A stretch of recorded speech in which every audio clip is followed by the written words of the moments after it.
Welcome to our new vlog. Today we are going to know about the Buddhism by here local people. So let's start the vlog. But in this short period, I don't want to explain you too much so that it does not mess up in your mind, but I will explain you little basic. How familiar are you with Buddhism? Not so much. Not very much. Okay. So in Buddhism, what we believe is that we believe on different lives. We believe on past life, present life, and future life. So we say, to know your past life, look at you now. To know your future life, look at your actions now. Okay? Same like that. We had a past Buddha, we have a present Buddha, and we will have a future Buddha. So now the present Buddha, we call his name is Siddhartha Gautam Buddha, who was born in Nepal, in a place called Lumbini. He was born in a royal family, and he was only the one son. So his father wanted his son to be the best king and rule whole, whole over Nepal. So then he did not let his son see any suffering in the outside world. So he was locked up in the big boundary with the beautiful people, with the luxury bed, luxury food, everything. If there was an old man had to go out from that boundary. So till his teenager, he was grown up with these kind of facilities.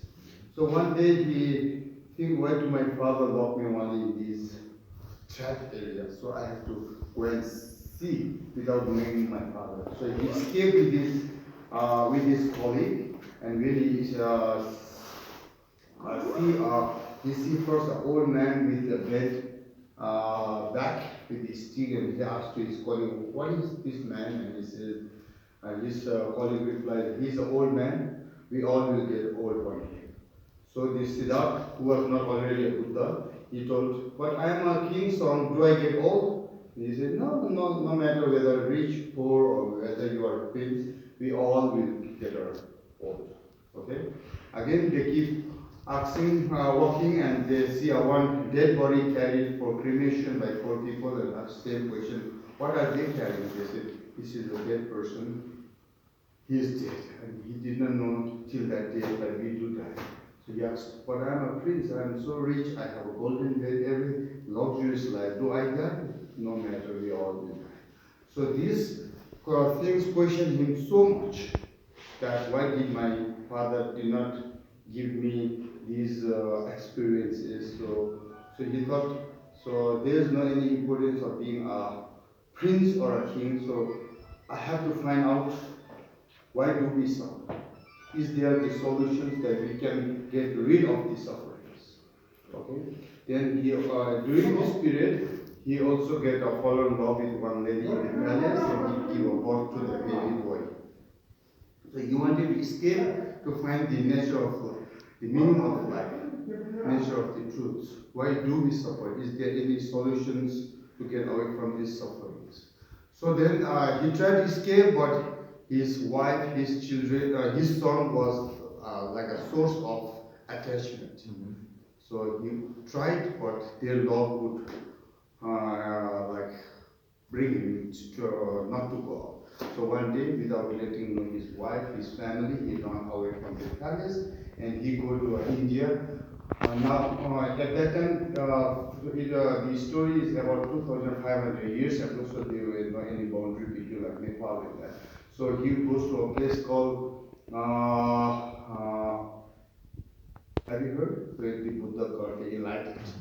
So there he practiced his meditation for 6 years.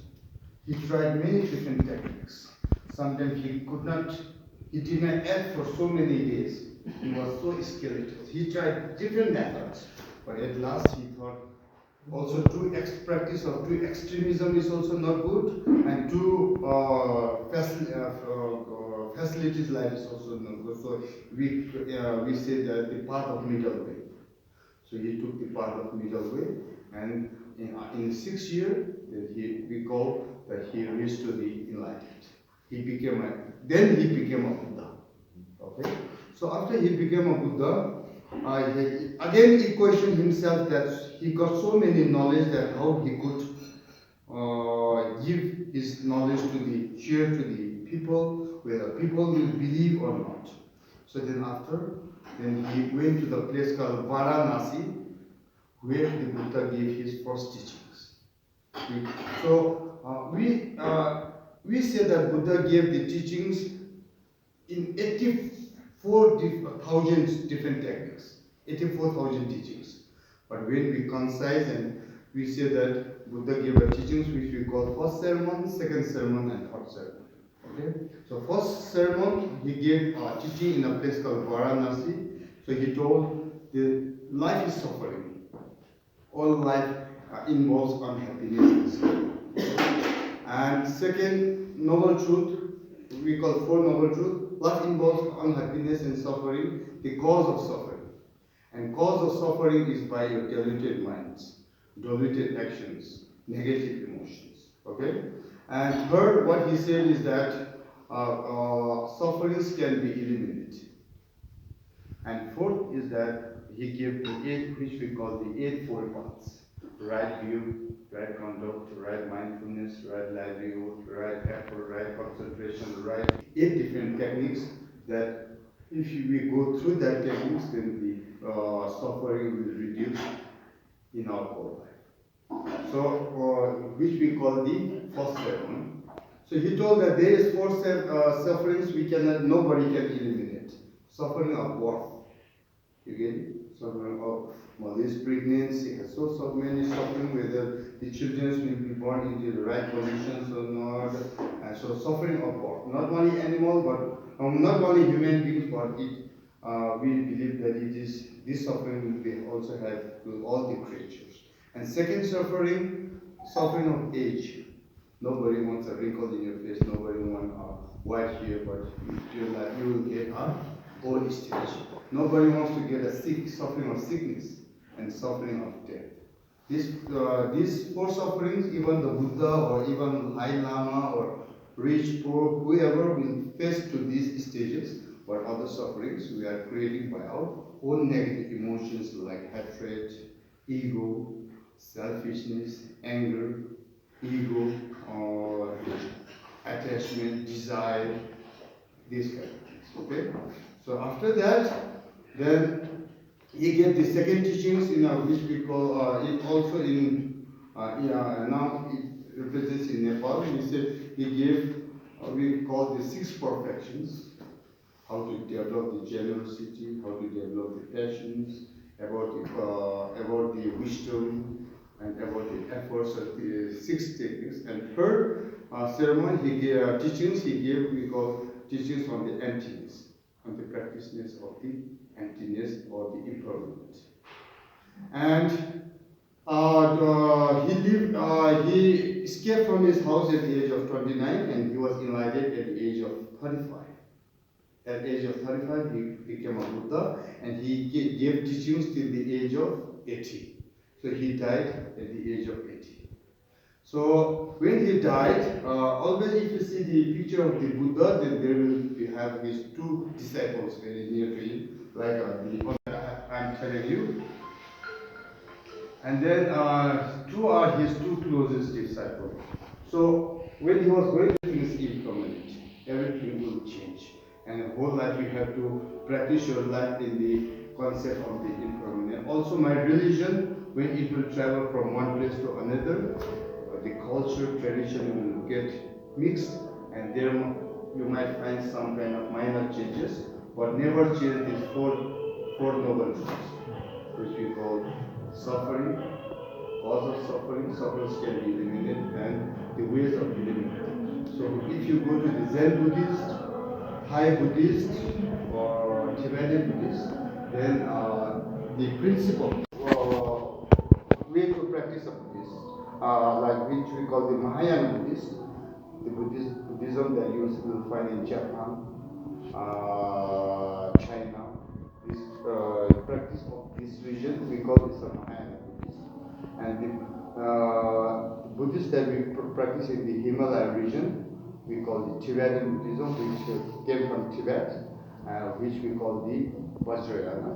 And Buddhism that we practice in Cambodia, Myanmar, Thailand, Laos, because these are the Hinayanist Buddhists. So there is not too much differences, but like simply to understand in the Mahayana and Vajrayana Buddhism, what our concept is that we practice for the sake of other beings. We say like the practice like a shepherd, how the shepherd chase the cattle before him. So we want others before self. We want other beings to be happy. We want other beings to get enlightened than before you. So when others are enlightened, when others are happy, you will find the happiness automatically, or you will get enlightened automatically. So if you look at the Myanmar, Laos, Cambodia, these Buddhists, they are called the Hinayanists. So in Hinayana, what their main belief is that we practice for your own sake first. When you are enlightened, when you are happy, then you after that knowledge, when you transform it, then you can make the other beings to be enlightened. Okay, so no big divisions, but there you might see some changes. So it's like a apple tree, different branches, but whichever branch you see, the fruit is the apple. So goal is to get to the enlightened. Okay. So after the Buddha's death, all his scripture were not written. So after his death, then all the disciples they gathered and they told, now he gave so many teachings, so we have to write it. So all the teachings were written in the language called Pali. And after the Pali, it was converted into Tibetan. So which we have here, like Christian have a Bible and then Muslim has a Quran. We have 108 texts that the Buddha gave teachings, which we call our holy text. So in 8th century, then there was he was the man who was born in the northern part of Pakistan and India, and he went to the university in India, and then after he took the Buddhism, the Tantric Buddhism or the Tibetan Buddhism to Tibet, and after the Tibet, from Tibet, the Tantric Buddhism flourished up in the Himalaya regions. So if you go to the Burma, Myanmar, Laos, you will not see these kind of images. So those are the Hinayans. So his name is Guru Rinpoche, so you will see a lot of his figures up in the Himalayas and mountains. Okay? Do you have any questions? Nakpa means like me. I get married, I have my own wife, children, family. Thanks for watching, everyone. Don't forget to like, comment, and share and subscribe, okay?